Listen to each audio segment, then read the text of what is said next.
तो नमस्कार सभी व्यूवर्स को सलाम। और हम मौजूद हैं सुकेती और रायपुर के बीच में। यहाँ पर चुनावी समीकरण फड़ाया जा रहा है और यहाँ पे ये लोग हैं। और ताजुब तो जब हो गई जब एक व्यक्ति को सपना दिखाए कि भाई ये जीत रहा है। तो हम इनसे बात करेंगे और इनसे पूछेंगे कि क्या समीकरण। ताऊ कौन सा गाँव है जी? सुकेती है। अच्छा, कहाँ नाम है? हफीज। कहाँ लग रही है चुनाव समीकरण? वाजिब जीत 2000 अबर वाजिब जीतेगा। अच्छा, यह बात के जा कोई शरत कितने तक ही लगा ली मैंने तो कह दो जानना भी।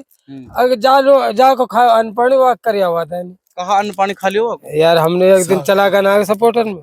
अच्छा अच्छा, हाँ हमने तो ऐसी आंसू कही आरिफ सु मोक तेरी वोट हो जाए कोई दिन नोट वाला कर। ये आरिफ है कौन है? जग नाम जान रहा हो? जुबैर। अच्छा, कहाँ कोई? बहुत का को। अच्छा अच्छा। भाई साहब क्या समीकरण है आपका? वाजिब अली। क्यों? जो दिल में है जो वाजिब अली है।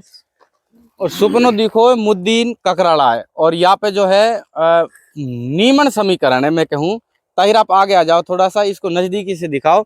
मुद्दीन है और इनसे पूछ लेते हैं, उसके बाद हम जुबैर प्रधान जी से पूछेंगे। मुद्दीन भाई क्या सपना दिखा था आपको और सपने में क्या समीकरण लगा है? आप हमारे व्यूवर्स को बताएं जी। भाई मुश्ताक जी, एक बाबा ने बताई कल और मैं आज गया कहीं, उसने कही भाई 40 साल का उम्र का आदमी नगर विधानसभा से बन गया। अच्छा, अब हमने देखा 40 साल का था हमारा विधायक वाजिब अली। अच्छा, तो हमने सोचा, मैंने बाबा पक्की बात है भाई, नुक मुझे तुम काट के दाब देना। 40 साल की उम्र का लड़का जीत गया वहां से। अच्छा, तो आप पता है नगर विधानसभा से कितने प्रत्याशी चुनाव लड़े हैं?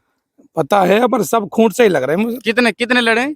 4-5 तो लड़ाई है। 8 लड़े हैं। 8 की उम्र आप देखो, 40 साल की उम्र किसकी है? भाई मुझे तो कह सकते हो पर सब खूंट से ही लग रहे हैं मुझे। कितने कितने लड़े? 4-5 तो लड़ाई है। 8 लड़े हैं। 8 की उम्र आप देखो, 40 साल की उम्र किसकी है? भाई मुझे तो कह सकते हो। और हमारा नैम सिंह फौजदार की भी कम से कम 50-52 की लगा है। 70 साल। और वहाँ की तो जवाहर बेडम जी की तो 65-60 की। तो फिर हमने तो लास्ट में यही सोची थी, लगभग युवा लड़का तो अपना वाजिब भाई है। अच्छा, तो वही है 40 साल के प्लस में। तो अब हम समीकरण पूछते हैं। प्रधान है पंचायत समिति नगर के उप प्रधान है जुबैर भाई, आपका समीकरण क्या कह रहा है? वैसे अब ज्यादा टाइम नहीं है, रिजल्ट ही आ जाएगा, लेकिन तब तक हमारे जो व्यूवर्स हैं उनके लिए क्या समीकरण है आप बताएं।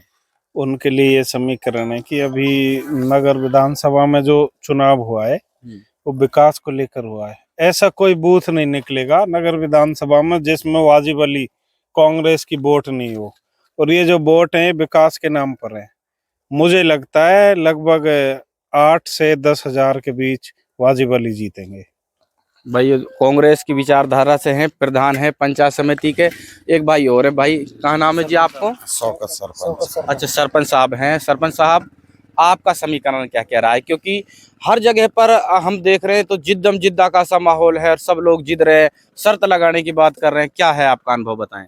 भाई हमारे एमएलए वाजिब अली ने विकास करा है और 36 बिरादरी में से वोट लिए हैं और कांग्रेस और बीजेपी के बीच में मुकाबला है। तो हमारे अनुमान से 36 बिरादरी में से वोट आई है, हर गांव से वोट आई है। तो समीकरण यही कह रहा है वाजिब अली दोबारा विधायक बनेंगे। दैनिक भास्कर अखबार की अगर हम बात करें, जो एग्जिट पोल आया है वो नगर विधानसभा का ये आया है कि यहाँ से जो दावेदारी है बीजेपी की दावेदारी है। तो एग्जिट पोल के अनुसार अगर हम बात करें दैनिक भास्कर की, तो ये रिपोर्ट आई है। तो फिर भाई एग्जिट पोल के हिसाब से कुछ भी कहें, लेकिन हमने जो सर्वे किया है गांव गांव में जाकर, हर गांव से हर बूथ से वाजिब अली ने वोट लिए, कमती बढ़ती। इसी तरह बीजेपी कैंडिडेट ने भी लिए, लेकिन विनिंग कैंडिडेट हमारे एमएलए साहब, उसके लिए प्लस पॉइंट विकास का है और विकास के जरिए उसकी जीत हो रही है। जीत एमएलए साहब वाजिब अली की दोबारा होगी और मार्जिन 2000 से लेके कमती बढ़ती शायद जीत होगी हमारा। कामा जो नगर विधानसभा के पड़ोस में है, क्या लगता है वहां से कौन जीत सकता है? कामा विधानसभा से इस टाइम कैंडिडेट आंकड़ों के हिसाब से बीजेपी का प्लस है। क्यों है प्लस? क्यों, क्या लग रहा है? तो बीजेपी की जो वोट हैं वो ठीक पड़ी है और उसने भी हर बिरादरी में से 36 बिरादरी में से बीजेपी ने वोट लिए।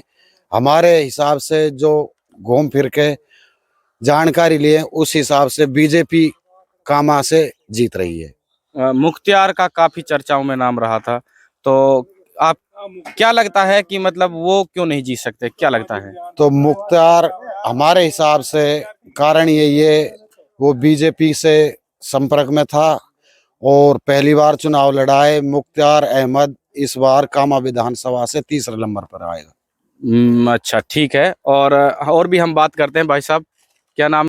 भाई साहब, ये जो थे ये लोग वो हैं सुकेती और रायपुर के बीच में इस चौराहे पे खड़े थे।